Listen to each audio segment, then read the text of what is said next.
Hello and welcome back to another episode of the Capes and Lunatics.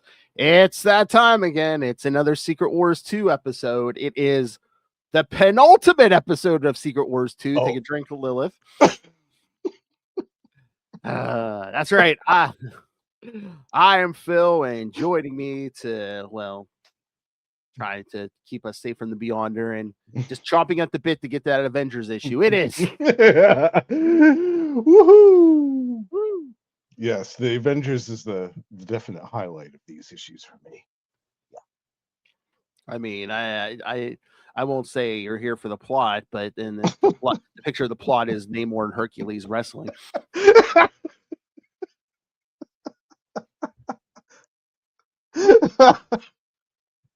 It needed more dimly more soft light and saxophone in the background. Oh my!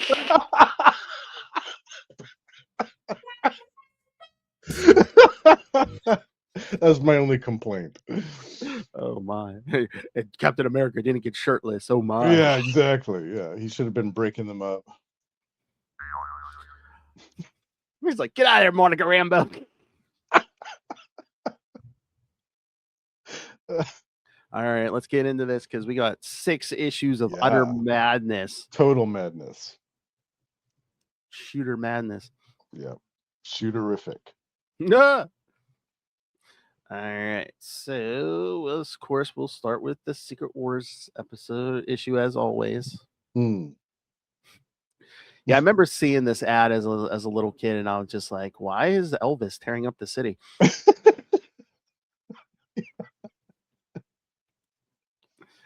What is this? I mean, the hair, the white jumpsuit. I'm like, were we going for the Elvis vibe here? Yeah. And the Hulk too bashing into his hand.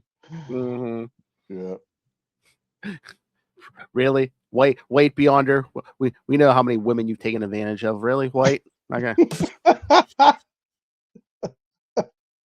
How he started he had his own cult there. That's true.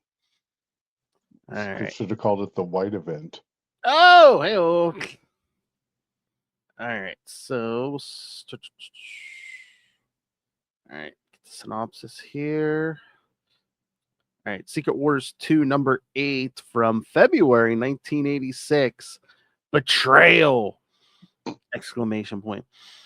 Writer Jim Shooter, penciler Al Milgram, inker Steve Leola, colorist Christy Shield, letterer Joe Rosen and Rick Parker, and editor Bob Budiansky. Frustrated over his recent interactions with the superhero community on Earth, especially Dazzler, the Beyonder has returned to the suburban home of Owen Reese and his girlfriend Marcia, where he unleashes his frustrations, causing universal-wide destruction. Should run for president. Calming the Beyonder down. Owen suggests he talks about his problems and quietly repairs the damage caused by the Beyonder, having him stretch out on a couch like a therapist patient. Owen and the Beyonder travel through time and space to see the root of the Beyonder's problem. They start at the beginning in Beyonder realm, where, although the Beyonder cannot recall what it was like before he became aware of Earth's universe, he can recreate the event that caused him this awareness. When Owen, here we go, kids, here's the reveal. When Owen looks through the pinprick through reality, he is shocked to see the event that caused the rift was the accident that gave the Molecule Man his powers. Uh-oh.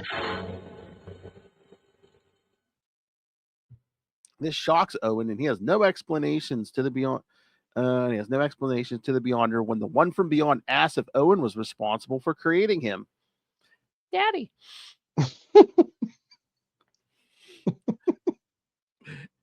And not that kind of daddy, kids. This is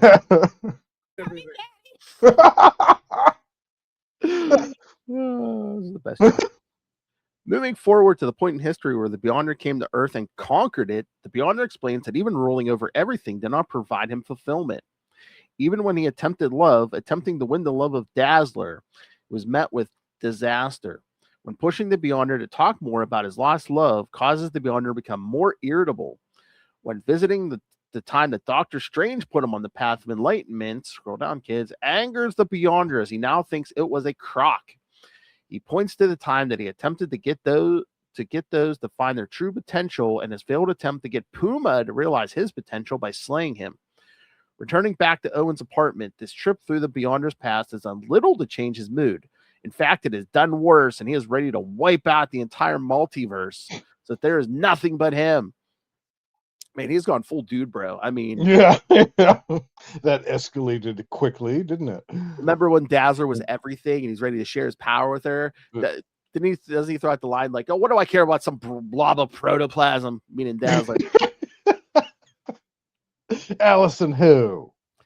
Yeah, that girl. Like, I couldn't force that girl to love me, so I'm going to destroy everything.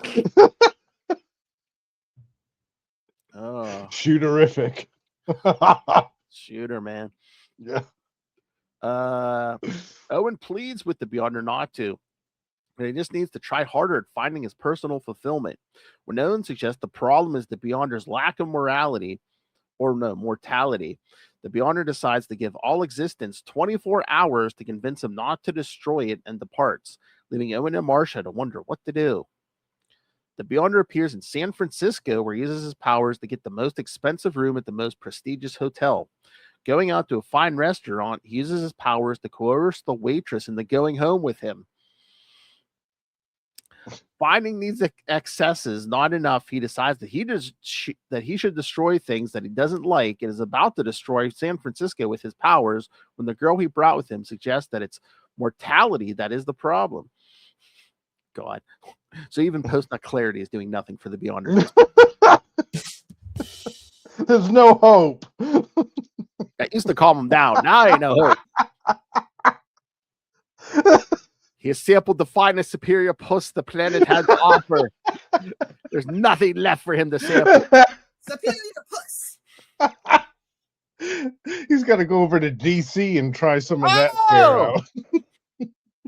I will destroy I heard there was somebody over here named Big Barda. Oh. Going to destroy this multiverse and travel over to this other one. Yeah. And have that was a missed opportunity. And have a hot tub party with some beings called Big Barda and Power Girl. Exactly. And Black Canary. You're welcome, Ray. Zatanna. Abracadabra, and I'm spent. All right. Not liking the same answer, he uses his powers to make her elderly, but seeing her afraid at being aged, he changes her back, telling her to enjoy her supposed fleeting moments of mortality before he destroys the universe. Deciding to leave, he is attacked by the X-Men, whom he easily manages to fight off, deciding that destroying them outright is beneath him and their end will come soon. When Phoenix attacks him with all her might, even this is not enough. As he chokes the life out of her, he asks why the X-Men were foolish enough to go on a kamikaze run against him. When Rachel tells the Beyonder he came and endangered San Francisco, knowing that it is under the X-Men's protection was reason enough. Realizing that Rachel's correct, the Beyonder teleports away. Witnessing this from a view screen, Owen believes that the Beyonder is coming to destroy him and uses his powers to create a dome around the city, hoping it will be Beyonder-proof. The Beyonder, on his way elsewhere, finds the effort hilarious and uses his powers to shatter it with ease, leaving Owen to clean up the mess before anyone is hurt. He killed Death. Oh yeah, I'm gonna this bubble's gonna stop him. This dome is gonna stop him. Yeah. Appearing in the desert of the American Southwest, the Beyonder goes looking for the Hulk and is attacked by the Brute. As the Hulk furiously pounds the Beyonder to a pulp, The one from beyond realizes the Hulk seems to be more savage than ever before. Stopping the Gamma Spawn monster, he peers into his mind, wondering what happened to Bruce Banner since their last encounter, and is shocked to realize that Banner and the Hulk are two separate beings. And again, there's kind of a continuity problem here because the Hulk is talking. And you remember when Byrne was writing this, when you pulled Banner out of the Hulk was a grunting, Yeah, growling. it's basically like he was an animal. Yeah, just a beast. Yeah, just a mindless, rampaging beast. I guess. Oops. I guess, I don't know. Maybe that wouldn't have been as interesting. Yeah. Yeah, I don't know. You can't concentrate either. Yeah, me too, bro. Me too. Yeah, I know the feeling. Yeah. The Beyonder, employing his virtual omnipotence, effectively evaluates the Hulk's potential strength, deducing that it is infinite. Seeing the Hulk as some unchecked being of raw power, reminding the Beyonder of himself. He lets the Hulk go so that he can be alone for a while. Back at the home of Owen and Marcia, Owen begins pulling in energy from across the multiverse, hoping that he can either use it to destroy the Beyonder or use it to save himself and Marcia, spiriting them away to the Beyonder's universe where they can hide. When Marcia realizes how scared Owen is, she tries to comfort him by pointing out the Beyonder must be interested in what Owen has that he does not, her. The Beyonder, meanwhile, pays a visit to Peter Parker, the only being in the multiverse that he has come to like. Wow. When he asks him about human mortality and why it makes fulfillment so easy, Peter has no questions, but points to a time when he rescued a roof jumper who, despite the fact he was committing suicide, reached out to be saved in the end. When Peter has no easy answers, the Beyonder becomes more angry than ever and tells Parker that he may have saved the universe from ultimate destruction before leaving. See, kids, Spider-Man plays a big part in these things. Yeah. First Secret Wars, he beats the X-Men's ass, and then in this one, he might be talking the Beyonder down from from destroying everything. His final hump, the hump that destroys the universe. Oh my God, that's how he's gonna wipe everything out. The white event. Our universe is just one giant superior puss to him. Superior puss. No, anything but that.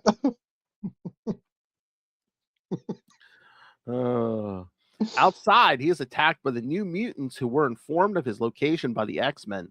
The Beyonder, not wishing to be bothered with mere children, easily swats them aside and begins heading back to Owen's home. Oh, we'll get to this when we get to the New Mutants issue. I mean, I swear, he treats them worse than anybody. Yeah. Oh, man. They're children. He treats them worse than anybody, I swear, in this whole Secret Wars 2 event. Yeah.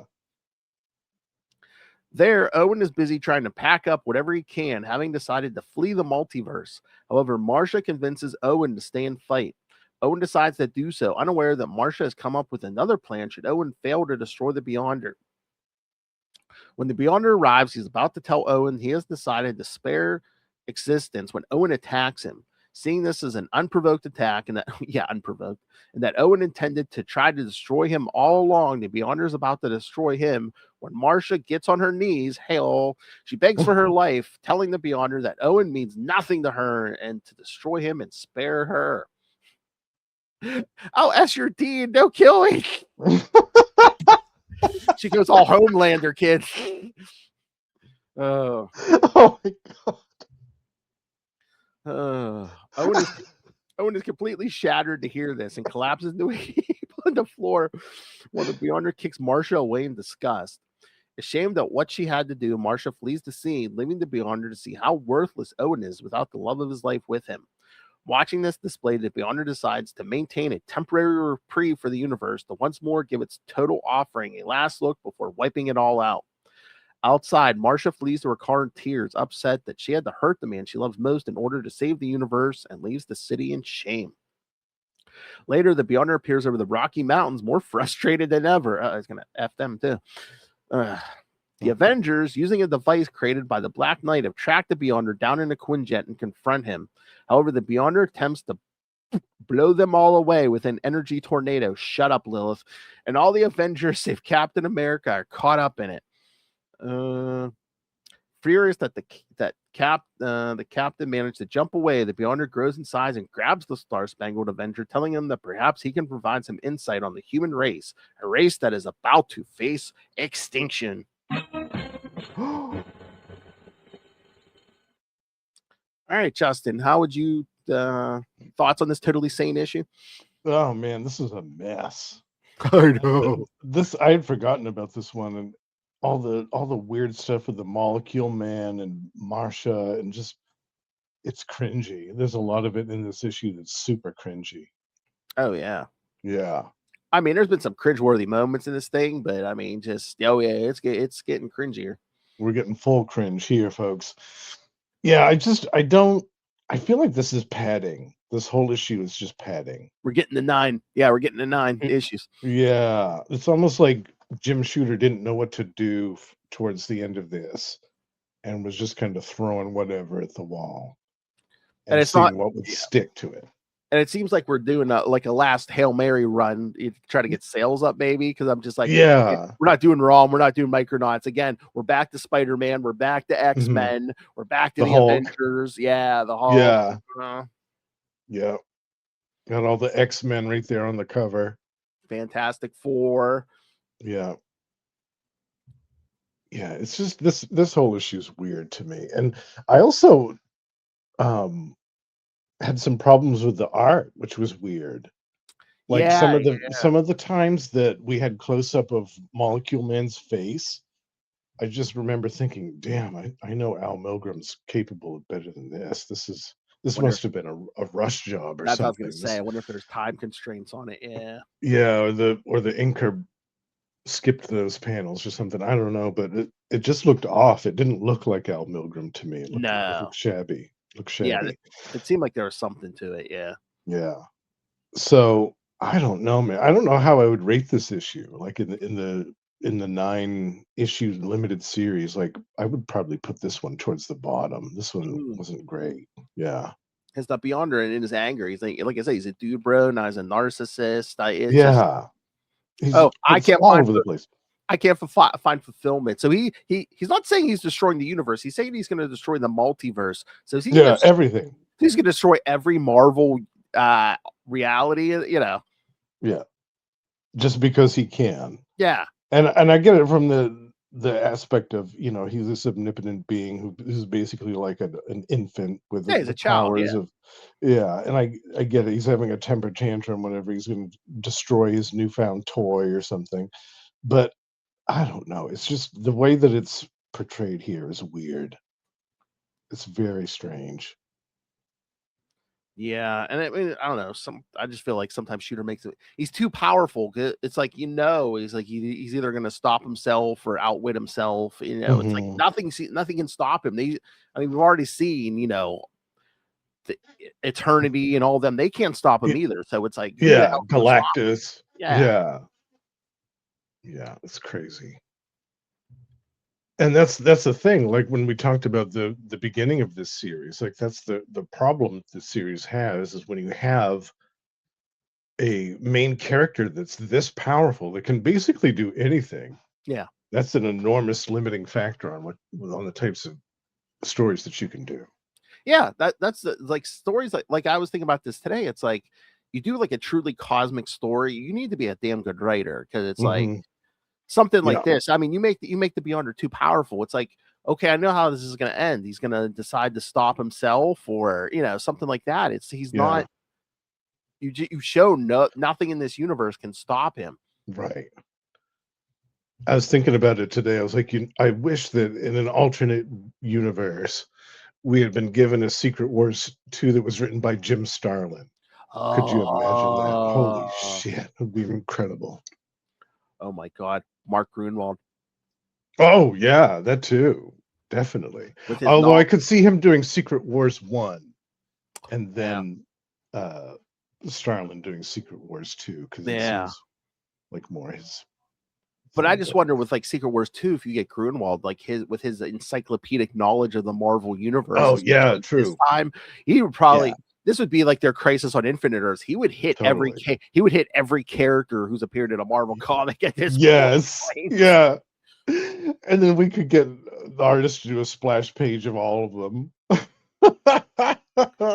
Be like, hey, are you done with Crisis on Infinite Earths, George Perez? We need you over here to draw Secret Wars 2. Yes. I think, what was he doing at this time? I think he was doing Wonder Woman, wasn't he? Maybe. He was busy. This is like, late 85, early 86. So, I mean, he's literally, I think he might still be doing Crisis on Infinite Earths. That's true. That's true. He could, yeah. That was a year's worth of work at least. Yeah. Wow. What did you think of this one, Phil? Did you like it, or did you have the same thoughts as I did? Again, it's so cringeworthy. It's like, it's, all of a sudden, I love Dazzler more than anything. Oh, she doesn't want anything to do with me. Well, F that blob of protoplasm. Yeah. Go out and pick up a waitress. Yeah, and then make her super old and then not just mess with her. Like, it's so weird. And I thought we dealt with this months ago, where it's like, oh, hey, I'm not going to compel people to do something they don't want to do, but he basically raped the waitress because he, made her, she wasn't going to come with him. Right. Yeah. In more ways than one. Yeah. Come with me if you want to live. I don't get it. It's bonkers. I know. I mean, and again, with so many crossovers, you're getting so many different interpretations of the Beyonder too. It's just like, is he evil? Is he misguided? It's all over the place. Yeah. All right. And if you think things aren't bad enough, you want to get the New Mutants, so we see how he treats children. Oh man, this is harsh. For some reason, he's wearing a suit and tie on the cover. Yeah. All right. Very dapper. Yes. New Mutants number 37, March 1986. If I Should Die.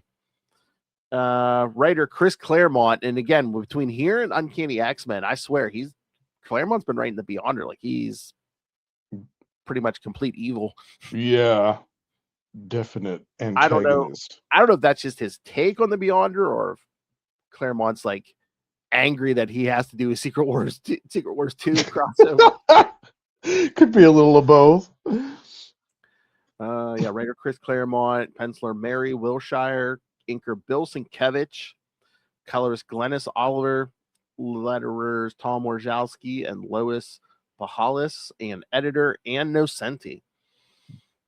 And the New Mutants are spending an evening watching a John Wayne movie at Professor Xavier's School of Gifted Youngsters. As Danielle Moonstar talks to her parents on the phone, she wonders how she would tell her parents about how she recently became a member of the Valkyrie, when she suddenly sees each of her teammates' idea of death manifested over them. Frightened by this vision and remembers seeing a similar image around Wolverine recently, Danny abruptly hangs up and runs out of the room. As she flees, she catches a reflection in the mirror and is shocked to see she is garbed in her Valkyrie warrior costume and wonders what is going on.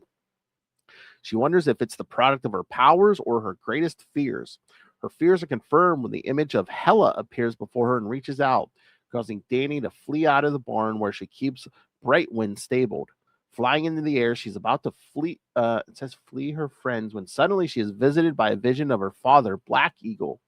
It's a memory of when her grandfather taught her that her ancestors' fear of death and lack of understanding in its face angered the gods, and they sent the white man to show the Native Americans humility and that she should always look death in the face without fear.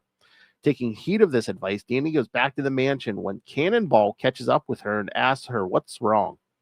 While in Manhattan, Bobby has left the New Mutants, deciding to seek out his father. However, when there is a traffic jam, he decides to go and investigate.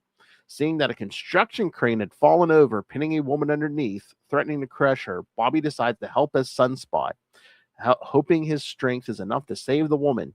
Although he is able to keep the construction vehicle off her to prevent her from being crushed, it's the She-Hulk, who happened to be passing by, who has the strength to lift it. Hold on. My screen keeps jumping here. Just passing by. As people cheer She-Hulk for her rescue, Bobby, having been completely ignored, feels angry. swear it seems like my thing keeps refreshing. Feels angry for not getting some credit and is about to slink away. Before he can, a rescue worker pulls him aside and tells the boy that he saw what he did and is proud of him and considers him to be a hero, renewing the boy's sense of worth. However, Roberto is not ready to go home just yet and instead decides to visit his mother, ordering his chauffeur to drive him to JFK Airport instead. Back at Xavier's mansion, Danny and Sam return to the mansion when the Beyonder appears, frightening Warlock and alarming the other New Mutants. The Beyonder is furious at their previous rejection of his gift of fulfillment and has come to eliminate them all. Ileana steps up and says that she will bear the brunt of the blame and willingly sacrifices herself for her friends. The Beyonder then eliminates her. Furious that Ileana was killed, the other New Mutants strike back, but despite their powers, they are no match for the Beyonder. He easily deflects back attacks from Magma and Cannonball, swatting them away. When Mirage attempts to use her illusion casting powers, he floods her mind with every evil on Earth. And when Karma attempts to possess the Beyonder, he wipes out her mind. Cannonball, Magma, and Warlock then attack the Beyonder with their full power. However, even this is not enough to fell the one from beyond, succeeding only in turning the school to ruins. The Beyonder rises from the attack and slays Cannonball, Magma, Warlock, and Cypher.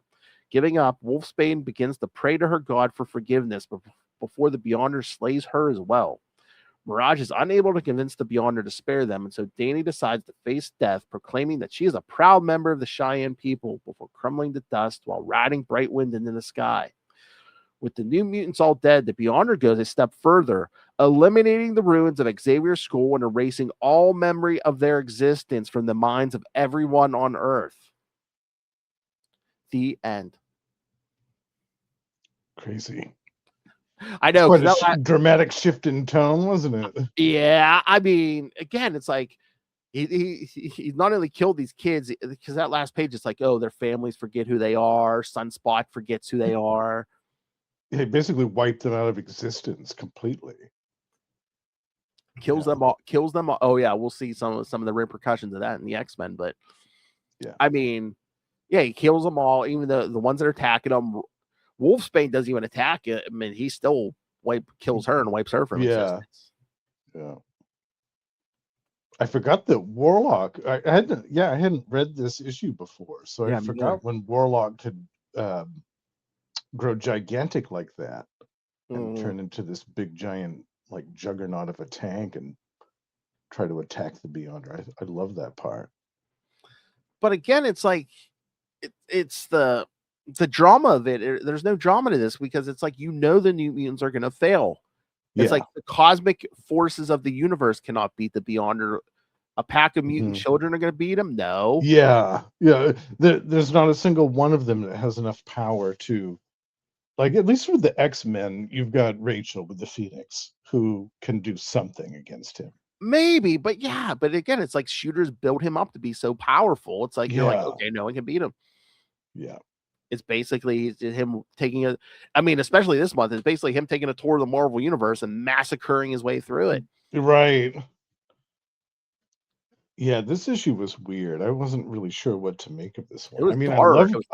I love the art. Oh, and I love the characterizations. It made me pine for more of this stuff. I have to go back and reread some more of this stuff from this era. Of New Mutants, because it's still kind of an unknown territory for me after all these years. Yeah, me too. But I love it. I love all these characters and the different dynamics together. I love the fact that they're watching a John Wayne movie, and then one of them says something about, well, look at this, how they're characterizing the Native Americans, and those are Danielle's people, and this is insensitive. And I was like, oh wow, good for you, Chris Claremont, putting some thoughtful dialogue in here back in the 80s. He was always good for that. Yeah, I think it was Wolfsbane who says that. Yeah, she's like, yeah, come on, guys. Yeah, I love that. Yeah, like you were saying, the art's great, like Mary Wilshire with inks by Bill Sienkiewicz, but that cover, I think Sienkiewicz inked that, but it's Rick Leonardi cover. Yes, yeah, I love it. Did Rick Leonardi ever do any of the New Mutants interiors, or just the covers? I don't know. Like again, like there's a big chunk of these I haven't read either. So yeah, I'm not sure. I'd love to see him do an entire issue. Oh yeah, look at that. At least, yeah, it's great. Yeah, I guess my only complaint about this is just the tone of the story. I don't dig the Beyonder just coming through and annihilating these kids. It's so dark and depressing because again, it's like he's not slaughtering the Avengers like this. He's not slaughtering the Fantastic Four or the X-Men like this. It's the children he's doing. Yeah, and just so indiscriminately, and all the other stuff in the issue that didn't have to do with the Beyonder, I loved all the stuff with the kids hanging out and watching the movie, and then the stuff with Danielle going off on her own and having all those internal dialogues. Like, that was all great. And then the Beyonder comes along, and all of a sudden it shifts the entire tone of the story drastically. All right, you ready for the next one? Yes. All right. Where is? Yep. All right, kids. We're gonna shift here, and we're hopefully gonna make friends with the algorithm here because we're gonna talk. All right. Amazing Spider-Man 274. Oh man, look at it. With a great cover. Yeah, I mean, I like this cover. I like the art. I mean, it's great art. Oh, it's Larry Lieber and John Romita Sr. that cover. So yeah, classic. Yeah. It's great, but it's like, I don't know, like it's just Spider-Man crouched down, you know, just you get all the floating heads, the guild above. I don't know. I'd want to see. I don't know. I don't know if I'd rather have like Spider-Man wrestling with his antagonist from this issue. Oh, yeah. True. Which is weird. We'll get to that, but it's like like they never really. I mean, they tell you who he is, so if you know who he is, you know who he is. But it's like they never say, "Oh, this was." Yeah, you'd think they would have put that on the cover. Yeah, you would think. Yeah. All right, so yeah, Amazing Spider-Man 274, March 1986. Lo, there shall come a champion. All right, okay, yes, we're in that era, kids. So yes, it's writer Tom DeFalco. Were we supposed to be wearing pants? Pencilers, Ron Friends. Always been my ambition to be on a Mary Jane thing. Tom Morgan and James Fry, so 3 pencilers. Inkers Joseph Rubinstein, John Romita Sr., and Russ Steffens. Oh man, we need to talk. Ask Ron Friends about this one day because we had 3 inkers too. I'm sure he was he's probably all hyped that Romita Sr. might have been inking some of his stuff. Yeah. What a thrill that must have been. And it was cool. The other 2 artists I think they were both really young at the time. They might have just been starting out, Tom Morgan and James Fry. So that must have been cool for them to be working with Ron Friends and John Romita Sr. on this. Exactly. Yeah. We got, let's see, 3 pencilers, 3 inkers, colorist George Rosis, letterer Joe Rosen, and editor Jim Owsley, aka Christopher Priest.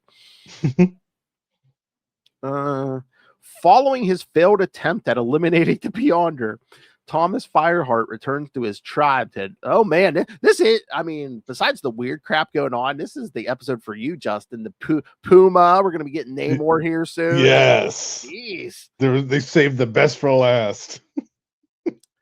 Thomas Fireheart returns to his tribe to advise his uncle of his failure.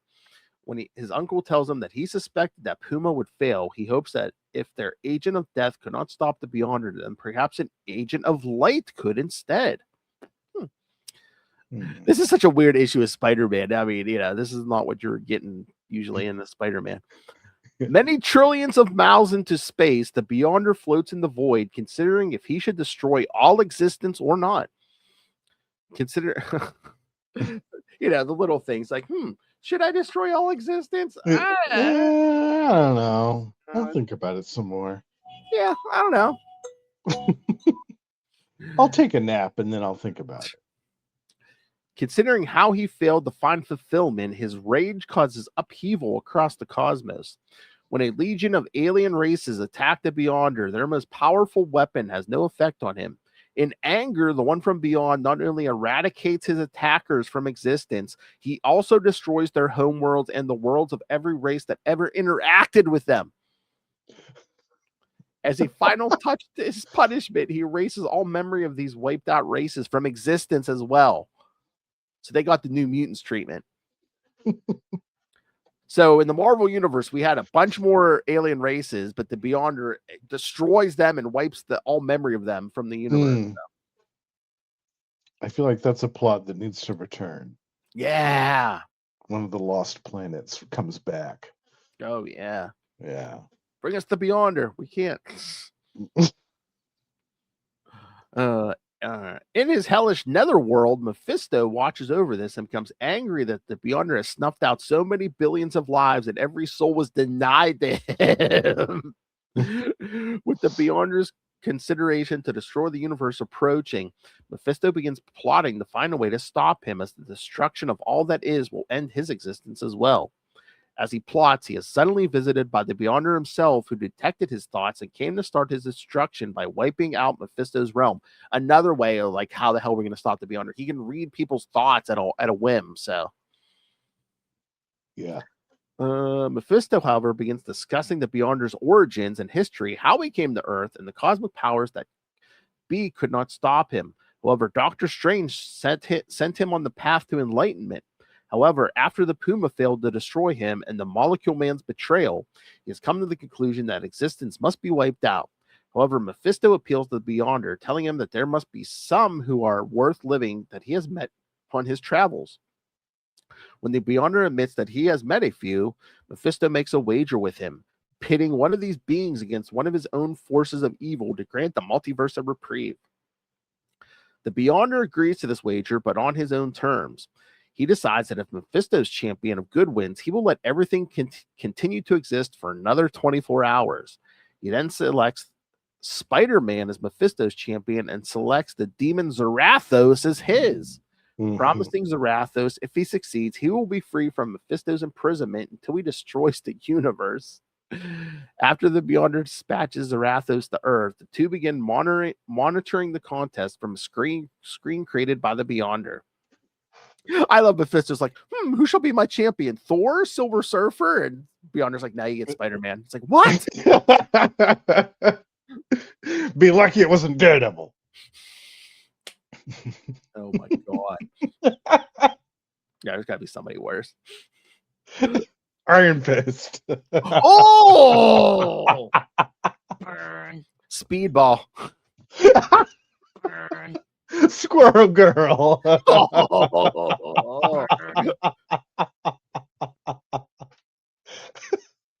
The lowest member on Gamma Flight.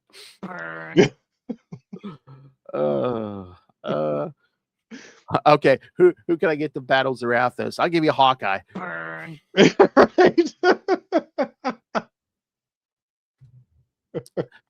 Peter Parker is at the hospital with Aunt May, Anna, and Mary Jane visiting Nathan Lubinsky, who is still recovering following his heart attack. After they depart, Peter is invited to go see the Christmas show at Radio City with the others, but with a freelance assignment with the Bugle reaching its deadline, Peter declines and departs. As he changes into his Spider-Man costume and web slings across the city, Peter's mind wanders to his worries about Nathan's hospital bills, his lack of money, and the bind he is in for buying Christmas gifts from Aunt May. He soon arrives at a warehouse where the Bugle was tipped off about a car ring that was about to be busted by the NYPD. As Spider-Man snaps photographs, he overhears the crooks plotting to assassinate the Kingpin that evening at 6 o'clock when he goes for his regular dinner at the Century Club. Before Spider-Man can learn any more about the attempt, the police bust in and arrest the crooks. As Spider-Man silently leaves the scene, he thinks to himself how the assassination of the Kingpin would be for the better of the city, but his sense of responsibility cannot allow someone, even someone as evil as the Kingpin and his titties, to be murdered in cold blood.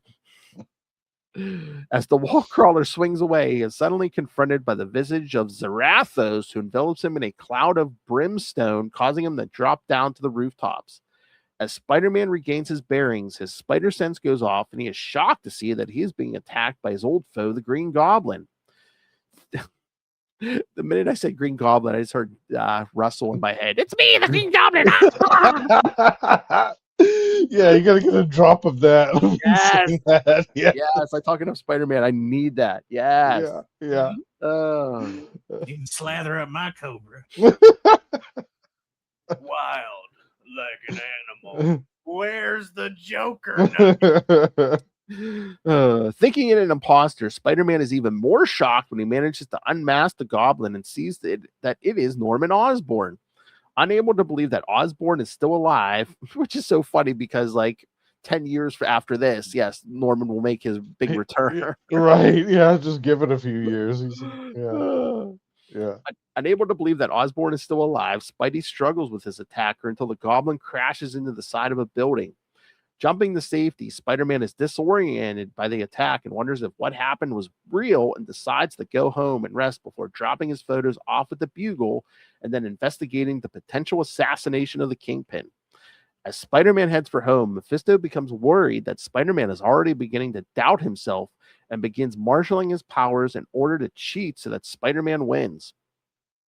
With his traditional red and blue costume reeking of brimstone,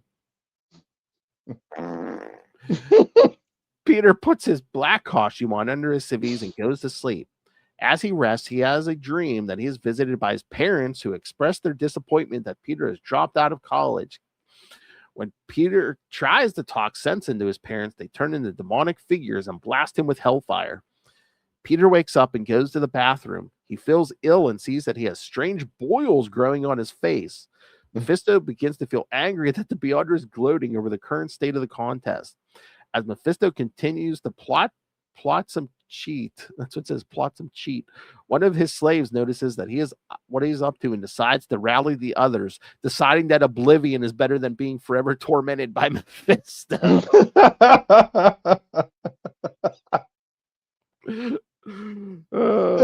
That's a toxic relationship. Yeah. Absolutely. As the Kingpin finishes his daily affairs, Peter is walking the streets trying to get to a doctor, but his strength fails him and he almost collapses. A police officer helps Peter into the back of his squad car and goes to drive him to the hospital. Peter is shocked to see that the officer is the late George Stacy, who berates Peter for allowing him to die. To Peter's horror, Stacy transforms into a demon in the squad car into a demonic chariot and flies off into the sky, hanging on to the idea that there was nothing he could do to save his life. As he falls to the city below, he happens to see his dead former love, Gwen Stacy, falling also. Coming to his wits, Peter manages to save her, unlike on that fateful day when she was murdered by the Green Goblin and Gravity. However, Gwen tells him that she is already dead and it's his fault for not being able to save her. She suddenly transforms into a bird creature and flies away, leaving Peter alone and begging her to come back. It reminded me of Betty Ross and the Heartbeat, you know? Oh, yeah. Totally. I'm like, oh, we're doing this again. Okay. Yeah. Peter's grief is interrupted by Zarathos, who confronts him and attacks him openly. Stripping off his civilian clothing and putting on his costume, Spider-Man is prepared to fight off his demonic attacker. As the fight rages, the Kingpin prepares to leave for the appointed rendezvous at the Century Club. Spider-Man gains the upper hand in battle, manages to unmask Zarathos, but is once more surprised when Zarathos' face resembles that of his late Uncle Ben.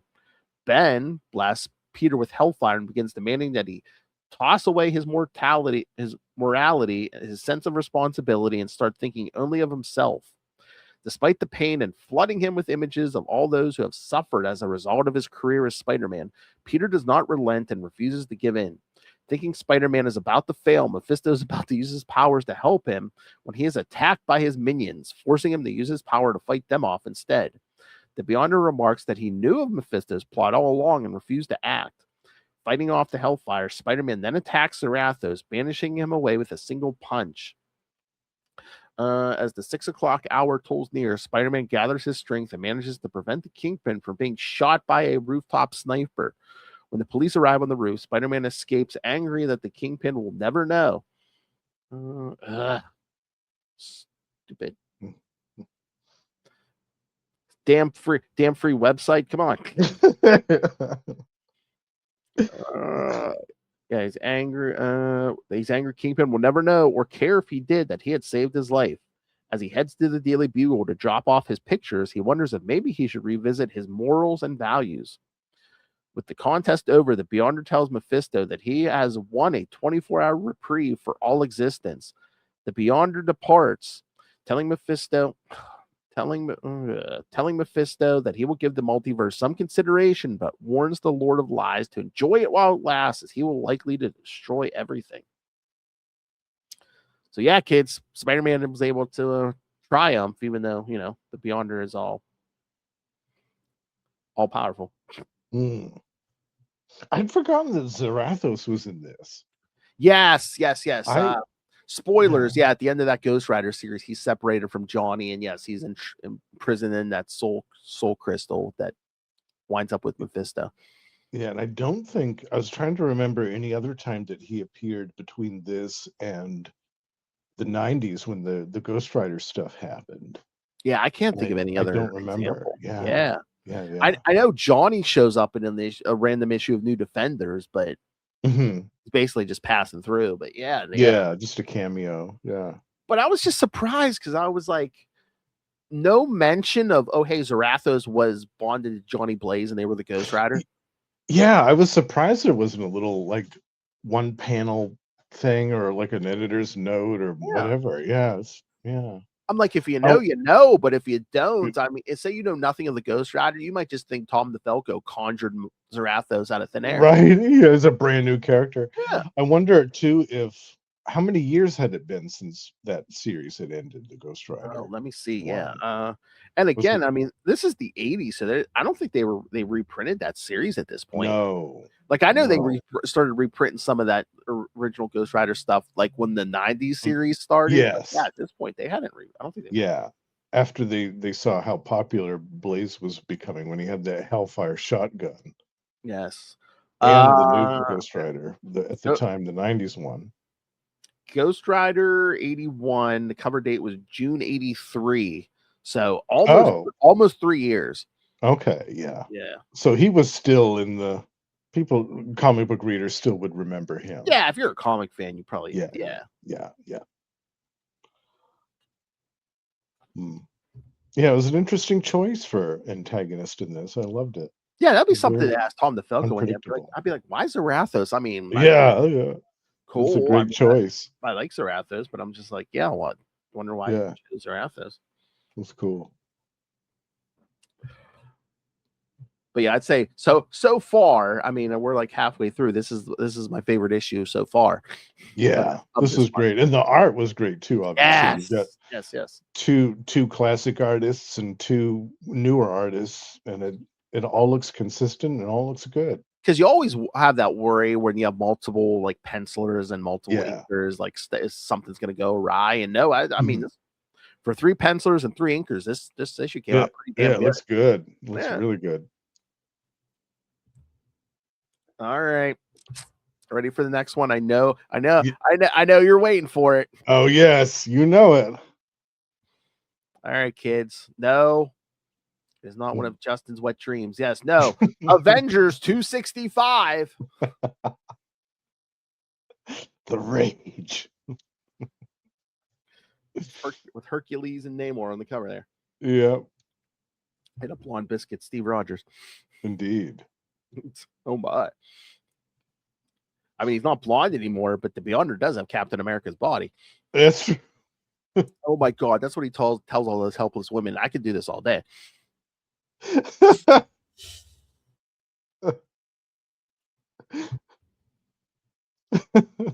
Hey, baby, you want to help me hump the universe out of existence? That's the multiverse's ass. Oh!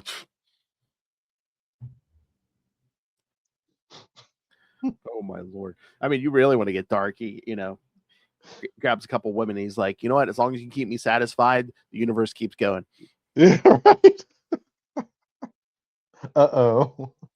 All right, we're going to have to take this in shifts, ladies. All right. Yep. All right. Avengers 265 from March 1986. Eve of Destruction. Writer Roger Stern, and I couldn't get Will. I'm trying to get Will for some of these. He loves this era of Avengers. Yeah, I remember this is one of his favorites. Yeah. Oh yeah, he read it. He was reading Avengers constantly until a certain era killed his love of Avengers. Yeah. Spend it. I'm right there with him. It happened simultaneously. Penciler John Buscema, inker Tom Palmer, colorist Christy Shield, letterer Jim Novak, and editors Mark Grunwald and Howard Mackey. Nice. Yeah. Following their encounter with the Beyonder, Captain Marvel, which is Monica Rambeau, Black Knight, Namor, and Hercules have been flung across the countryside in an energy tornado. As the group struggles to free themselves, Captain Marvel manages to disrupt the energy tornado by transforming into her energy form and disrupting it. Combined with Hercules clapping his powers together, but I guess they mean his hands. All his powers in his hands. I guess. Crashing on a farm, the Avengers recover and apologize to the farmer whose property they smashed. Realizing that Captain America is a prisoner of the Beyonder, the Avengers determine who should lead them in going back. When Namor and Hercules argue over leadership, they almost come to blows when Captain Marvel steps in and breaks the two apart, shaming both of them over their behavior during a crisis. They recover their Quinjet from a pond and pay the farmer for the damages. Now the Maria Stark Foundation is going to be paying them for those damages. Oh, yeah. The farmer's thoughts. He's like, yeah, I heard they have more money than anybody. With Captain Marvel taking leadership of the group, the team heads off to find help and go back for Cap. Captain America wakes to find himself bound to the side of a mountain in a cavern that the Beyonder has been hiding out in. When the Beyonder assures Cap that he cannot break free, he tells the Star-Spangled Avenger that he is aware of such limits after observing and copying his body months earlier. When Cap is not surprised by this, the Beyonder tells him how he intends to destroy all existence. Let me explain my evil plot to you. Yes. And again, do you really think the Beyonder wants to do this because he keeps threatening it to everybody? He's like, I'm going to do it. I'm going to destroy the universe. 24 hours. I'm going to turn this car around. I'll do it. 24 hours. Okay, you won the bet. Okay, I'll give you another 24 hours. Yeah. This time I mean it. God, is he threatening to destroy the multiverse or dealing with Iran? Come on.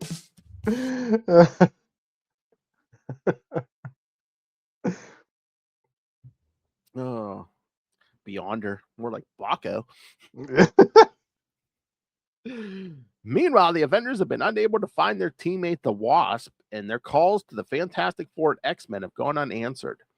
With no other options, they realize they will have to face the Beyonder alone.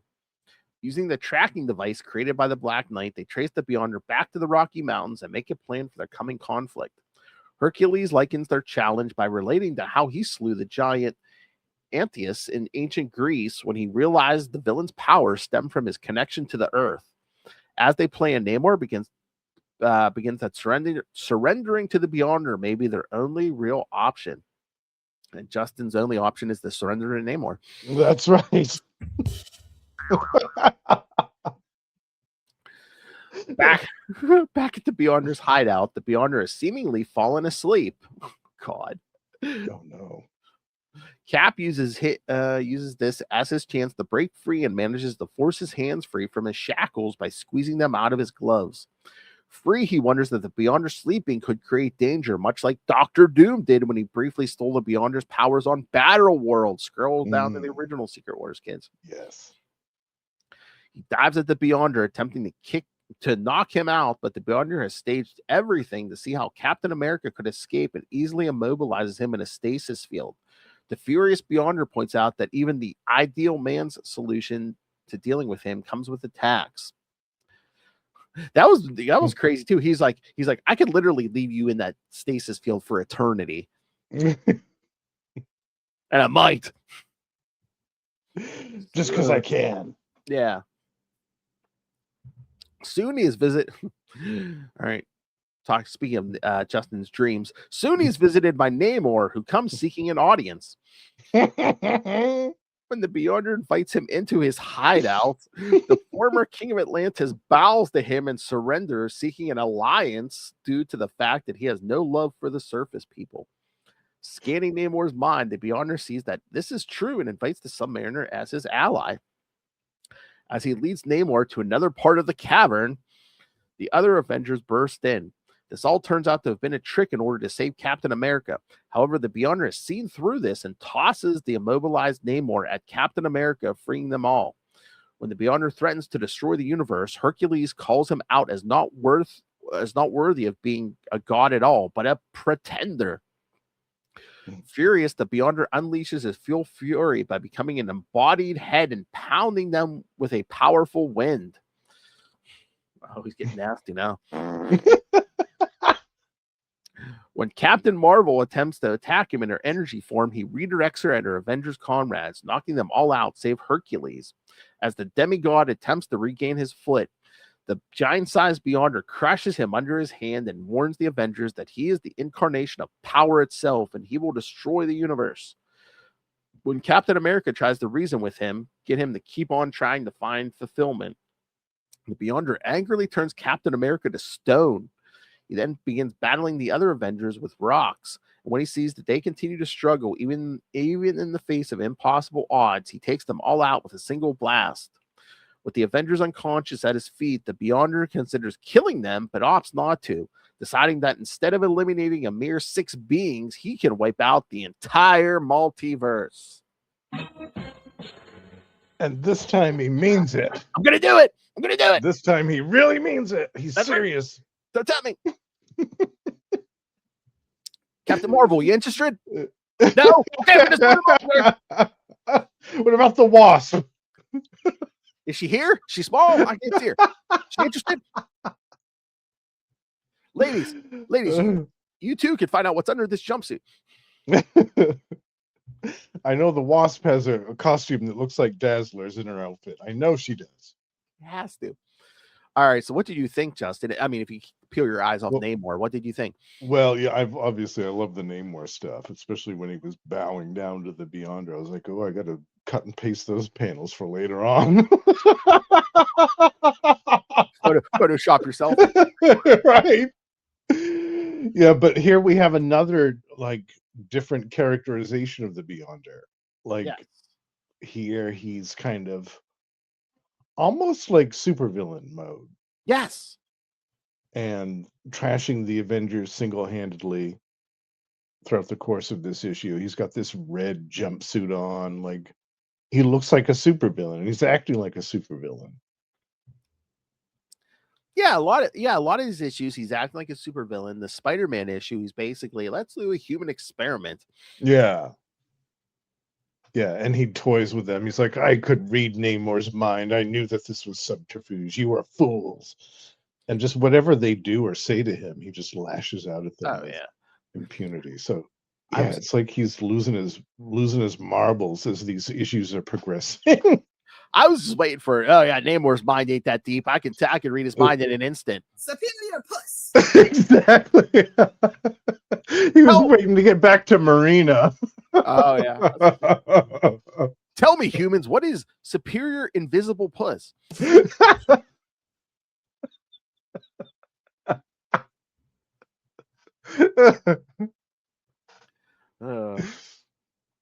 But I love this era of the Avengers as well. Yeah. I love in particular this lineup, but not just because of Namor, but I love all the other characters: Hercules, Black Knight, Captain Marvel, and of course Cap. I forgot where the Wasp was in this one. Oh, I can't remember. I mean, I think she got a notice somewhere in there earlier in the issue. So she was doing something else, maybe. I can't remember if it's around this issue or not, but there was some issue where she was having. Didn't she have a solo thing with Paladin in an issue? That's when this was around. Maybe, yeah, I forgot about that. Yeah, that's possible. That was around this time. Yeah, but yeah, keep threatening it. But we need to find a day where you, me, Ray, and Will can sit down and do the Siege of Avengers Mansion. Oh yeah, definitely. In one epic episode, we'll do. Yes. Yeah. At least one sit down. I mean, I can always split it up, but yeah. I love that idea. Let's make it happen. Make it so. Yes.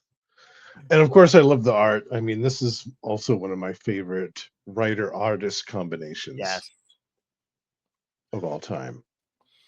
And again, I mean, art-wise, you can't go wrong with the Buscema. No, God, no. It's like a Kubert. You can't go wrong with that. Yeah. Exactly.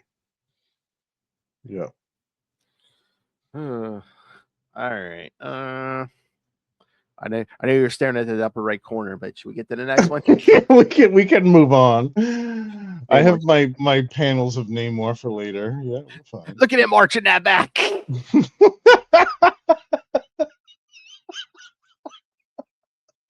Flap those little wings for me. Look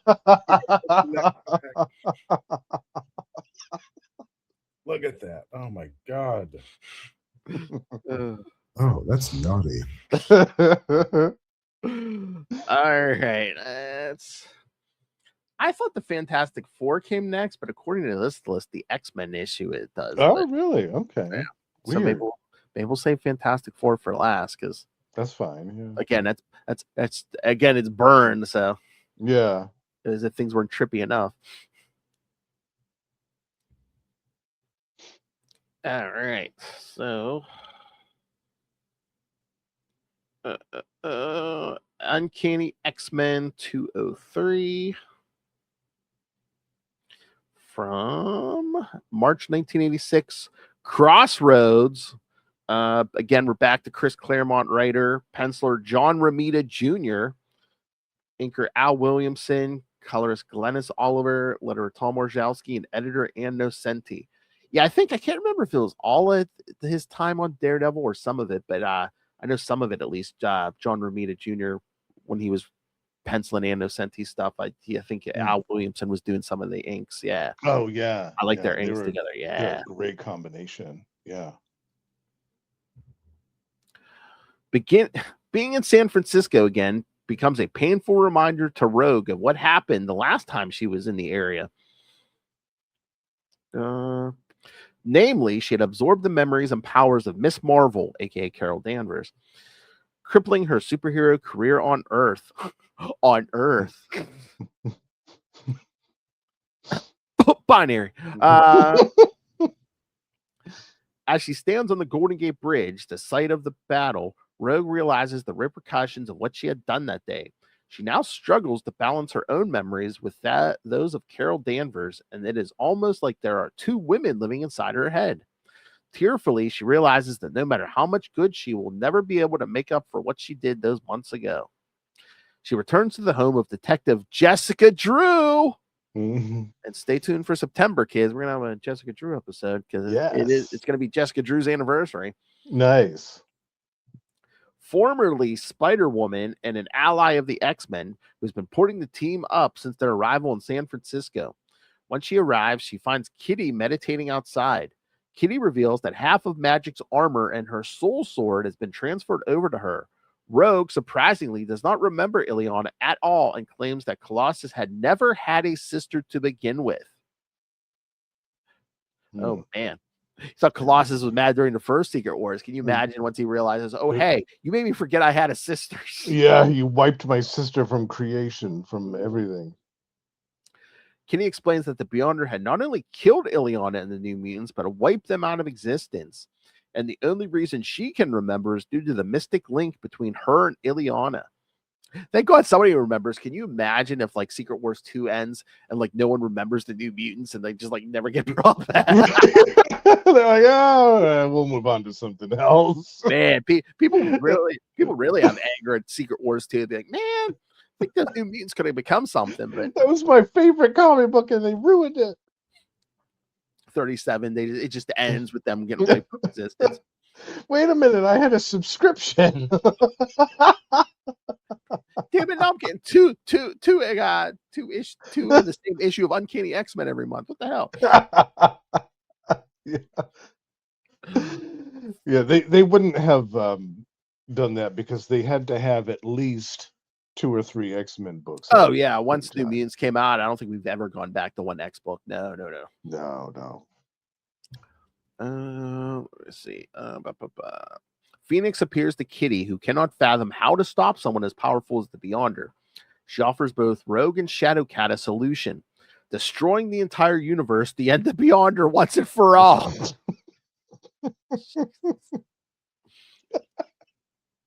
I know how to get it. I know how to get rid of this gangrene arm. I'll kill myself.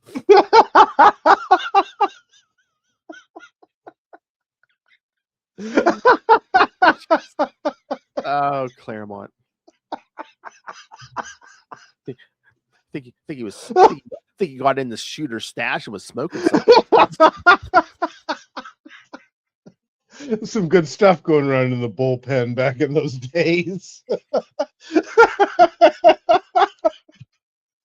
Shooter's like, who's been raiding my stash? Everyone loves cocaine. Oh. She rationalizes that in doing so, whatever will come into existence after them will never have to worry about the Beyonder meddling in their lives. Well, if life does come back, yeah, they won't have to worry about the Beyonder. She goes on to explain that she needs the life forces of her friends to power the mission. Shadowcat and Rogue, both her and Carol Danvers' personas, agree to give up their life forces willingly and die. Overhearing this, Jessica Drew confronts Rachel and offers her life force as well. Rachel enters Drew's home and finds that most of the X-Men are sleeping and assumes that Colossus, Wolverine, and Magneto would follow her and absorbs their life forces without waking them. When she enters Storm's room, she finds the X-Men's leader awake and waiting for her. She tells Rachel that she is wrong and begs her to stop. Rachel, steadfast in her mission, refuses to stop this insane plan and takes Storm's life force without her permission, believing that the ends justify her means. Surging with power, Rachel abandons her humanity and flies off into the stars.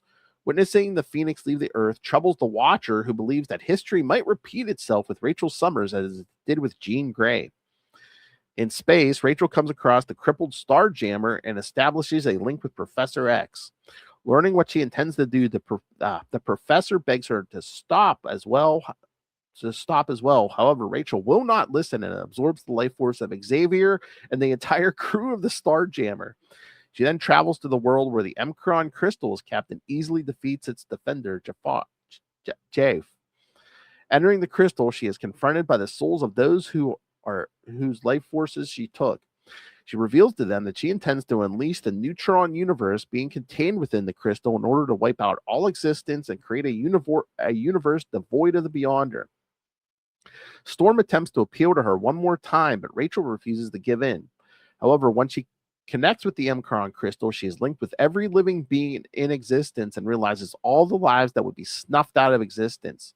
Torn between doing what she thinks is right and her inability to commit universal genocide, Rachel gives up, returning to Earth and restoring everyone to life. Back on Earth, Rachel's convinced that her mission was a failure. However, Storm points out that not being able to slay every living being in the universe is not a failure. The X-Men all confide in her that they couldn't bring themselves to do the same thing. Not even Magneto, who once told Charles Xavier that he would be willing to go back in time to kill Hitler, or even so far as killing his grandparents to prevent the atrocities he committed during World War II. Now, seeing this willingness to prevent a greater evil at the expense of innocent lives on such a massive scale has shaken his surety on if he could or not. Then the Beyonder appears before them and expresses his disappointment in the X-Men. He explains that he was hoping that Rachel would destroy the whole universe so that they can go out with a bang. Him and bangs, Jesus. He had enough. Phoenix, you interested? Nope. All right, we're destroying the universe. Back on. Kill it. Telling them that he and Storm? No. Okay. Destroy the universe. Rogue? No? All right. Oh, Rogue. Oh, 2-for-1 special. Yeah. Hey. Telling them that he intends to destroy the universe anyway. He offers the X-Men the chance to battle him again, even though it would be futile to stop him from destroying everything. The X-Men refuse to fight and question the Beyonder how he could possibly destroy all existence. He tells them because he feels that all existence is confusing and wrong. Kitty then lashes out at the Beyonder, chastising him for wanting to snuff out human life because he finds it inconvenient and not considering how his actions affect others. When the Beyonder retorts that humanity rejected being one with the universe, the X-Men try to explain that people do not want such power handed to them on a silver platter, but to earn it their own way. Phoenix then steps forward and tells the Beyonder that he is the embodiment of death and that she, from now on, will be a defender of life and will not allow him to cause harm to the human race while she is alive. She then points out that she realizes that the Beyonder was attempting to use her to destroy the universe with a portion of his power. When the Beyonder admits to this, he asks for her to give the power back. Rachel is more than happy to oblige. However, she also gives him the masked experience she had when she linked with the universe through the Emicron crystal. The Beyonder, overwhelmed by existence of every living creature on the planet, buckles over in pain and finally understands what it means to exist. With this, the X-Men point out that every living creature struggles to make the best of their lives due to the threat of their ultimate mortality, that they would eventually die. This gives the Beyonder much to ponder over, and he decides to lead the X-Men to think about it. As he teleports away, he warns the X-Men that their days may be numbered and not to squander them. With the Beyonder gone, Colossus asks his teammates if they made a difference, to which Storm says that they did. No matter what happened, they tried their best to make a difference. The more you know. Yeah. I was just waiting for it because, again, Beyonder's wiping people from existences. I was waiting for him to be like, "Oh, hey, Rachel, I'm going to send you back to your original timeline, wipe your memory. Yeah, this you don't belong here. Yeah, put her back. Yeah. She's the biggest threat to you here, right? Besides the Molecule Man, she's the only one that's been able to really do anything to him. Yep. We'll send you back to your timeline. Boom. Yep. No, they still have a lot more stories to do with Rachel, so they weren't looking to get rid of her yet. Although that would happen a few years later in a very terrible way. I remember when that finally did happen, I was like, ew. I could have been done better. What was Rachel? It was in an Excalibur issue, yeah. Yeah. She swapped places with a time-lost version of Captain Britain called Britannic. Oh, yeah. Oh, Lord. That was something. But that didn't happen for, gosh, I think another 10 years. So Rachel was around for quite a bit. I loved the art in this issue the most. Yes. I thought the story was bonkers, but the art, I always felt like Claremont and Romita Jr. had a really good working combination too. Together with their run on the X-Men. I really loved their stuff together here. Yeah. I mean, Romita Jr. worked well with so many people. I mean, yeah, with Claremont, of course, and Nocenti on Daredevil. Yeah. Like I said, Al Williamson inked that too, and that was beautiful. Yeah, that was great stuff. And his early Iron Man stuff as well. Excellent. Oh, yeah, I love the art in this more than the story itself. Like, I can't really get into this whole supervillain Beyonder stuff. Like, it is what it is. But I mean, again, it's like the Beyonder is so powerful, you really can't do much against them. But it's like a lot of these issues, especially the Claremont issues, is basically just like the Beyonder shows up and it's like, "You're a bad man. You're a very, very bad man." Yeah, right. Don't destroy everything. Don't destroy the entire multiverse. That is wrong. Yeah, don't do it. Okay. Destroying the universe is bad. Okay. Being a supervillain's bad. Okay. Don't be a dick. Okay. I remember the first time I read this, looking at the cover, I thought, "Oh, here we go. We're finally going to have a fight, like Phoenix versus the Beyonder. Here we go." That would have been something if they were like off, like they're on some like higher plane. They're like throwing galaxies at each other and stuff. Yes. Yeah, we got one of those. A fight with Rachel and this other, I forgot what his name was. He was some type of sorcerer in Excalibur, and it culminated in the big Excalibur number 50. It was a big deal, but there was this big cosmic battle with Rachel and this other creature, and it was fantastic. I was trying to remember if like, is Rachel already all powerful here, or was like Claremont slowly like raising their power levels as time went on? I don't remember. I just remember in Excalibur she was extremely powerful, but there were quite a few stories where something happened to either incapacitate her or limit her powers or something. Yeah. I missed that. I mean, I love again corner box. Love it. All those heads in the corner box. Yes. Yeah. Nightcrawler still wasn't showing up, although I did peek ahead. The next issue is a solo Nightcrawler story. So yes, it said, "What happened to Nightcrawler?" You'll find out in the next issue. Yeah. I believe Arcade is in it. So oh yeah, that's a good one. That Wet Your Whistle Kids. Yeah, and the following issue is a Nightcrawler, no Beyonder, and it's a Nightcrawler solo story. So yeah, that's a good one.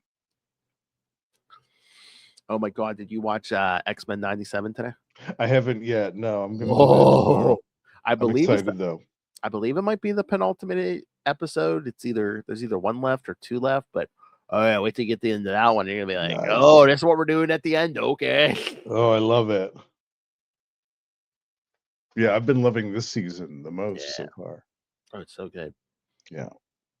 I almost forgot that I was like eating dinner. I was like, oh yeah, I can watch X-Men. That's right. Yeah, we have a new one. Yes. That's like we got a new TV, a 75-inch TV, and my wife's just shaking her head. My wife was just shaking her head when I was like, oh my God. I was like, because it was right before like X-Men 97 started. I was like, I can watch X-Men 97 on this. I can watch Batman, Cape Crusader on it. Oh my God. Yeah. That's right. Cape Crusader starts soon. Oh, it's on. It's on, baby. Oh, it is? Yeah. Oh yeah. Gosh. Was it Friday? It dropped Friday. Well, it dropped all 10 episodes on Friday. Oh, okay. For some reason, I thought it was this week. No. Oh. No, you can watch it now. Oh, wow. Okay. And again, I'm doing this weekend. And I think I'm dropping this episode, the episode after. So if you're listening to this on the podcast, you probably already heard our talk with JMD yes. who wrote episode 5 of the current season of Batman Cape Crusader. Yeah. I think you're going to enjoy it, Justin. Yeah. Oh, I know. I bet. I know I am. It's a Christmas episode and a certain. So let's just say it might have a supernatural bent to it. Ooh. A certain supernatural character. Yes. I see the road that you're paving, and I love it. I was like, oh, what episode did he write? And then I saw this characters in that episode. I was like, okay, that's his. I know it's his. I don't even have to look. I know it's his. Very nice. Yeah, but the whole season's good. I think oh God, I'm like in the middle of episode 8 right now. But yeah, it's good. Nice. All right. One more issue. Yes. And again, if Shooters Beyonder isn't wacky enough for you kids, we're gonna get some more John. We're gonna get some John Byrne Fantastic Four.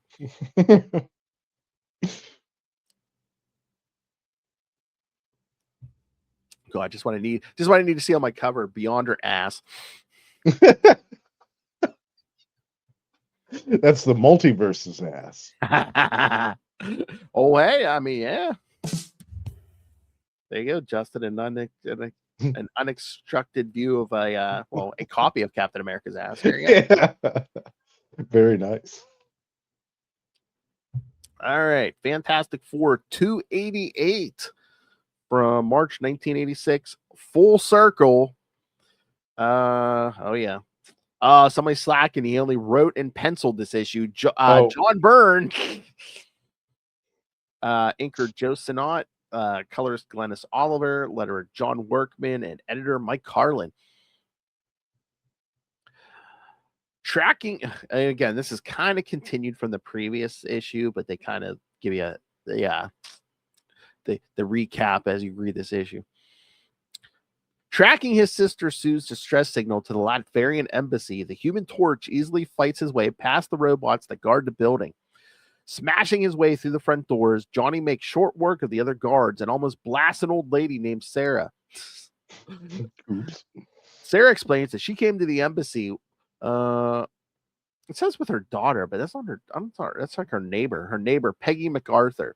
As it turns out, Peggy's husband Norman had been acting strange of late and began talking in a strange accent. I love. She's like, yeah, some kind of German accent or something.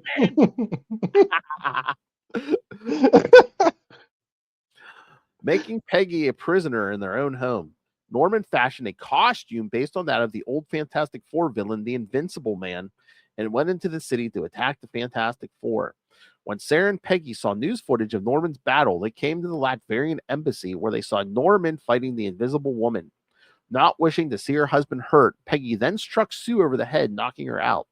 Unmasking the Invincible Man, Peggy was shocked to see the mask of Dr. Doom underneath that of her husband. Sarah fled and Peggy was captured. Sarah was on her way out when she ran into the torch. So yes, the comic book trope of I have a mask on under my mask. Yes. Classic. Doom, only Doom.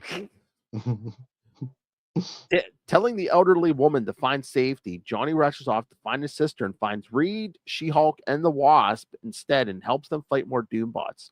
The reunion is... Here's the Wasp! Yeah, that's what she was doing. There we go. I think her, She-Hulk, and Sue were at the beauty parlor or something, and yeah, they saw like on the news the Invincible Man. Yeah. Okay. The reunion is brief when they are suddenly confronted by Doom, who fells the four heroes with a sonic blaster device. When the Fantastic Four revive, they find themselves bound in specially made cages that counteract their powers. Before the Fantastic Four, Wasp, and Peggy MacArthur, Doom explains that he intends them to witness his greatest triumph before killing them all. Unmasking, Peggy is shocked to see the face of her husband, Norman, underneath. However, Doom explains that when his body was slain during the clash between Silver Surfer and Terax, his mind survived when he used a mind-swapping trick he learned from the Ovoids, which I think is like Fantastic Four 10 or something. So wow, that's going back a ways. Burn dude a deep cut. Yep. Wow. To transfer his mind into the body of Norman MacArthur, he then bided his time to get his ultimate revenge. He shows them a mystic portal that he has created in which he intends to use the powers of sorcery to do what science could not, restore his original body. Using his arcane might, he calls upon the ultimate power. Oh boy. Yes, kids, it's going exactly where you think it's going.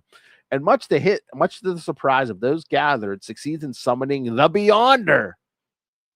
However, despite Doom's attempts to subjugate the Beyonder, the one from beyond, no longer having patience for humans, easily defeats them. When Richards protests killing Doom, the Beyonder frees him and asks why. Can you imagine? Who summons me? I see no ass here. I see no superior puss. Who dares summon me? Who's wasting my time? I'll destroy the universe. Don't think I won't do it. 24 Bring hours. Me Dazzler. 24 hours. I'll do it. Bring me Dazzler.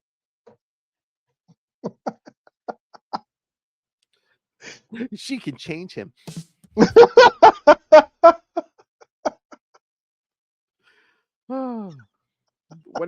When it's pointed out that the Beyonder does not recognize Doom as he sees people's auras, and since Doom is in a different body, his aura is different.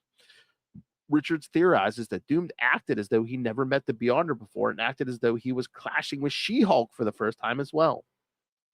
He theorizes that when the Beyonder originally pulled Dr. Doom to Battle World for the first Secret Wars, it was during a period when Doom's body was destroyed. He realizes that the Beyonder must have plucked Dr. Doom from some point in the future after his body was restored. When the Beyonder confirms this, Richards warns him against killing Doom, as it would alter history so that Doom was never sent back in time to participate in the Secret Wars, and the possible consequences could destroy all time. When the Beyonder cannot be certain that if he would survive the destruction of all time, he decides to set things right. Using his vast powers, he recreates Doom's original body and reverses Doom's mind swap with MacArthur. With Doom in his proper body, the Beyonder sends him back in time to participate in the Secret Wars. With the time cycle complete, the Beyonder teleports away. With the threat over, Mr. Fantastic rushes everyone outside of the embassy before Doom is returned to this spot following his defeat at the hands of the Beyonder in the past, Secret Wars number 12. That's it. I love that ending. It's just like reads like everyone out. He's gonna come back. Yeah. Yeah. I like that we had a rematch of sorts between Doom and the Beyonder, because that had to happen here. It just had to. And it was interesting that it was a mind swapped version of Doom. Yeah, so it was a way to put Doom back to status quo and stuff. Yeah. I can't remember what we said, but I'm sure we said when we covered Secret Wars number 12 that we were like, oh yeah, remember kids, Doom gets banished. Well, you're gonna find out where he gets banished to. So yes, this isn't over. Yes, when he gets banished at the end of the original Secret Wars, yes, that's him coming back when Doom's like, or Reed's like, everyone out of the room now. Yeah. I love this issue. This is great. This one and the Avengers one, for obvious reasons, are the two favorites of the ones we read for this episode. Yes, I love. Oh these. yeah. This is always one of my favorite. Yes, not only Byrne, giving Doom back his rightful body, but he's kind of cleaning up continuity too, because Doom was in his original body in the original Secret Wars when he didn't have his original body back then. Right. Things get complicated with Doom. I mean, if only he had it unmasked, you wouldn't have to worry about it. But yeah, he got that power, and he cleaned up his face. He's like, oh no, I'm a god now. Look at my face. Yeah, I love that woman. She's like, I don't know what's wrong with my husband. He's talking in this weird dialect. I don't understand it. So funny. I was waiting for her to say that in front of Doom, like, yeah, some kind of German accent. I do not speak that filthy dialect. That's for mongrels like the Red Skull. No. Yeah, right. I speak beautiful Latvian. Latvian is the superior language. Yeah, this is great. And it made this out of all of the issues that we saw in tonight's episode, this one I think made the most sense as far as the Beyonders' impetus for being there in the first place. Yes, because there was the past encounter with him and Dr. Doom, and Doom summoning ultimate power. Yes, definitely. So that was good. It didn't feel like this was a Doctor Doom story that the Beyonder was just shoehorned into at the last moment. Yes. That's what some of the other issues have felt like. Not necessarily the ones that we read tonight, but some of the previous ones have felt that way. Some of the previous ones feel like, okay, I got to do a Secret Wars 2 tie-in. Byrne's like, I'm going to shove the Secret Wars 2 tie-in into my ongoing story.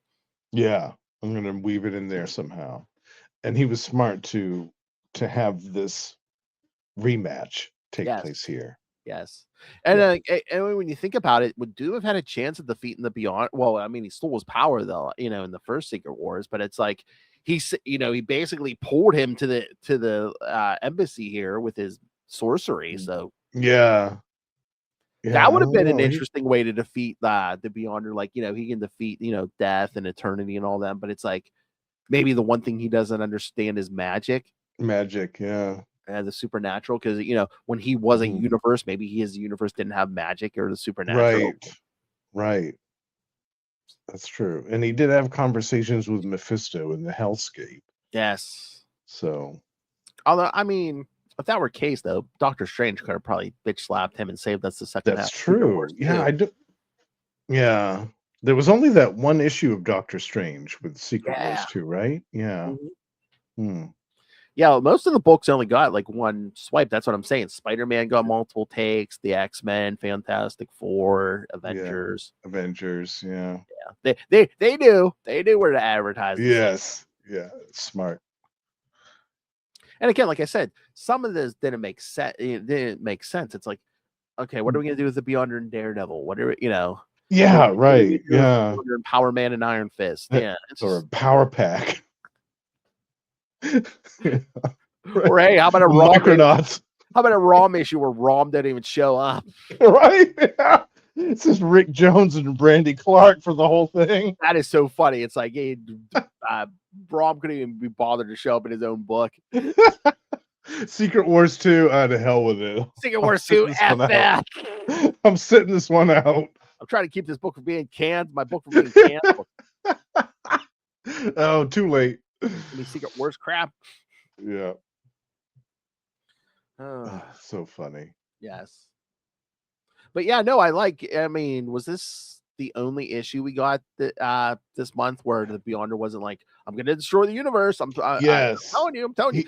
I mean, he was angry in this issue, but he wasn't like, I'm going to destroy everything. Yeah. Try me. It's not like he's like, I just whipped the Avengers ass, so don't try my patience.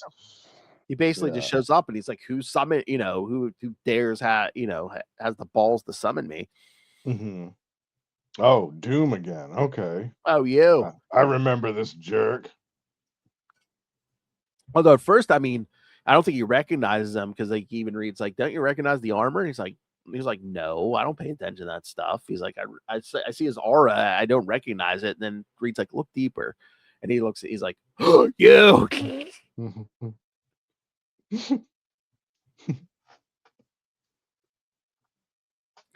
Oh my god, it's so funny. So yeah, so when he banishes Doom at the end of Secret Wars, he returns to the end of this issue. Meanwhile, Claw, when he gets banished, I don't think you see him again till the Daredevil issue. Oh, I think you're right. Yeah. Yeah. It was like an Anno Senti, but it was like right before she came on Daredevil full time. It was like a kind of like a fill-in issue. Yeah. Yeah, I remember that one. It was weird. Yeah. It was good though. It was really good. Yeah. All right, Justin. Any other thoughts on No, this was a nice little. I mean, I'm glad that this is almost at its conclusion because I feel like there wasn't a whole lot more they could do with this story. Yes. I feel like they've mined all that they could really do with it. So I feel like this is a good place to wrap it up. Yeah. Yeah, and there's not too much left because when we tie up Secret Wars 2 next month, there's only 2 issues. It's Secret Wars 2 number 9, and there's like an epilogue in the next Avengers issue. That's it. Oh wow. Okay. So yeah, so it's gonna be a little different next time because we're only gonna have 2 issues. Nice. So we'll have to give our thoughts on the whole thing. Oh yeah, we could really go in depth next time. Yeah. We'll give a summary of our thoughts of the whole thing. And then we have some Secret Wars 3 stuff coming up after that, don't we? Oh yeah, we do have an issue or an episode of that. Yeah, because we'll deal with those the Fantastic Four issues and like some of those backups from the Fantastic Four annuals and stuff. Yeah, I haven't read any of that stuff. That Secret yeah. Wars 3 stuff. Oh, it's gonna get trippy. Yeah. and I issue of Fantastic Four 351 where the Beyonder's kind of in a different form. Oh, all right. He's not all interesting. He's a kind of being. Yes. All right. Oh yeah, kids, got a lot of stuff coming up. Yep. And then after that, we'll do 2 episodes on Superior Iron Man. Yeah, nice. Yeah, and then we'll do a bunch of episodes on the Secret Wars from 2015, including some of the tie-ins. Oh, that was the one I was thinking of. That one from 2015. Yeah. Yeah, I haven't read any of that stuff at all. Oh yeah, there's so many tie-ins. I couldn't fit in all the tie-ins, so I kind of picked in trying to pick and choose. Yeah, I'm sure they had like 100 of them. Oh yeah, I don't think I've even read them all. It's there were so many. I remember like me and Charlie were covering it, and it's like I would buy some of the miniseries. Charlie bought some, and I still don't think we got everything. Oh my god, so much stuff. Yeah, they went all out. Yeah, I'm surprised they didn't do that, or they're not planning to do that rather next year for the Secret Wars movie. You never know. Secret Wars crossover in the comics. I'm sure there'll be something with Secret Wars in the title or something. You know.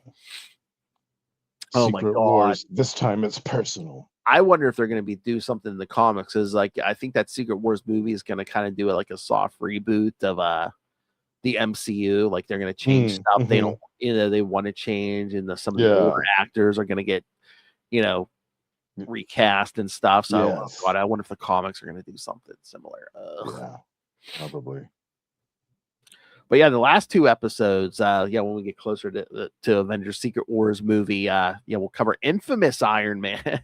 Oh yeah. Another one I haven't read much of. Yeah, I won't go too much into it because there's a spoiler or 2 from the 2015 Secret Wars. But yeah, okay. All of a sudden, Doom's good now. All right. Supposedly, yeah. For a little while. Yeah. Close that out too quick. I was gonna say, so what's coming next? Because like I said, we're recording these a little out of order. So yeah, you should have heard our JMD Mateus discussion on Batman Cape Crusader last time. And then next we got okay, we're here. Oh yeah, we get another Captain Mark Grunwald Captain America episode. You'll get our Lois Lane special. You'll get the next Chichester chat with something different. Yes. And something new with Dan's short story from the book Monster Aristocracy. Yes, so excited for that. And after that, you're gonna get Capes and Lunatics episode 500. Yeah, the big one. Yes, where Justin, myself, Lilith, Kristen, and Tyler will give our top 5 moments of we each picked a character, and I even have feedback from Mr. Will Allred. Ooh, nice. I'll provide visuals for that, and I'll provide visuals for the audio feedback sent in by Russell. Oh, great. I love it. With his top 5 moments from the Hulk. Oh, very cool. And spoilers, Will pick Quasar. Ooh. I thought he was going to go Hal Jordan, but no, he picked Quasar. Yeah, that's a nice surprise. Yeah. What about Ray? I'm going to have to remind him because I did say something to him a while back, and he was like, oh, top yeah. 5 Moon Knight moments, or yeah. I was like, that it's going to be like top 5 Tigra moments or something. Spider-Woman. I'm sure he'll pick something great. Why had him laughing? I said, oh, you should send it in. It's like all Batman or something. He was laughing, Can you imagine Ray's like, oh, my top 5 favorite Batman moments? Gets his back broken. He dies in this else world. Yeah. Yeah, all the ones where he dies. Yes. Or gets maimed. You're welcome, Ray. Just gave me your idea. Yeah. No, I'd love to hear what his top 5 Moon Knight moments are. Yeah, I'd love to hear that. Oh, yes. Remember when he cut Bushman's face off? Yeah, just for funsies. Just a Friday night for Moon Knight. Moon Knight, a guy who walks around in a white outfit, relieving people of their facial features. Thank you, Tim McKay. Yeah. It's Egyptian Batman. Thank you, David Popos. All right, kids. So yes, so send us your thoughts. Lots of good stuff coming, even after 500. Yeah, we're keep rolling here. God, next year, I'm gonna try to come up with a bunch of cool stuff for next year because that'll be the 10th year of Capes and Lunatics next year. Oh wow.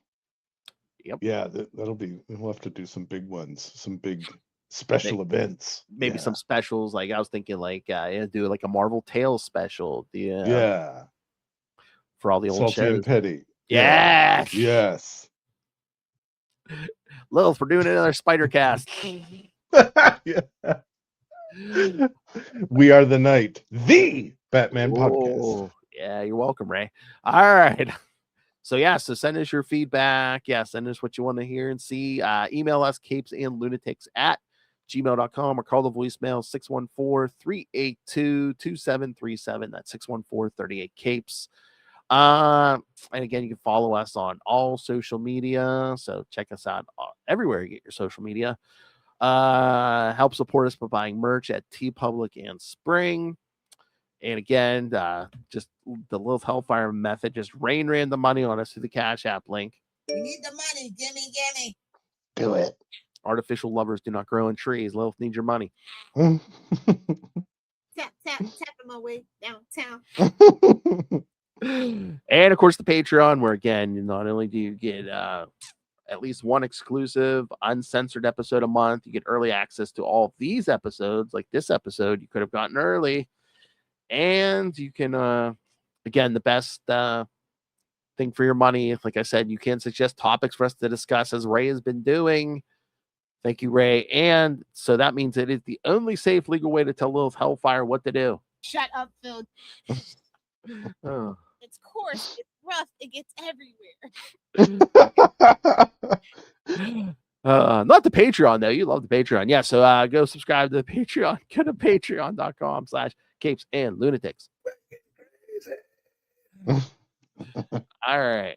And you need more Justin the Owl. You need to go immediately and go Go follow the Lost Library of Legends. Tell them what's up, Justin. I know. Yes.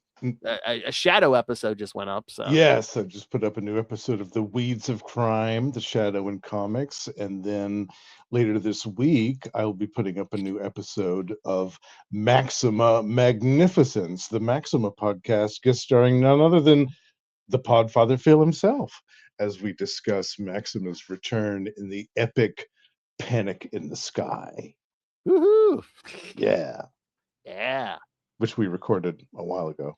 With guest stars. I know. Well, I like listening back to them because I'm like, I don't remember what I said. This is 4 or 5 months ago. All right. Yeah, I love that young too. man. Yeah. It's like a little time capsule. With guest stars galore in that story. That's right. All right, kids. So, all right, kids, come back next time.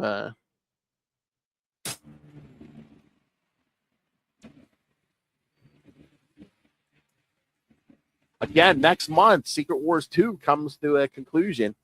Yes. Who will live? Who will die? Who will get humped?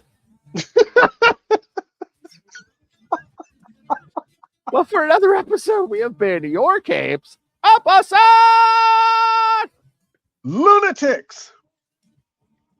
This is one of the greatest Marvel tales of all time. Jim Shooter is a genius. The only thing that can make this better is Otto Octavius. Yeah. He was only in a couple issues. Yeah. Who can stop the Beyonder? Dr. Octopus. Yes, kids, send your thoughts for Capes and Lunatics episode 500 or send us your top moments for your favorite character.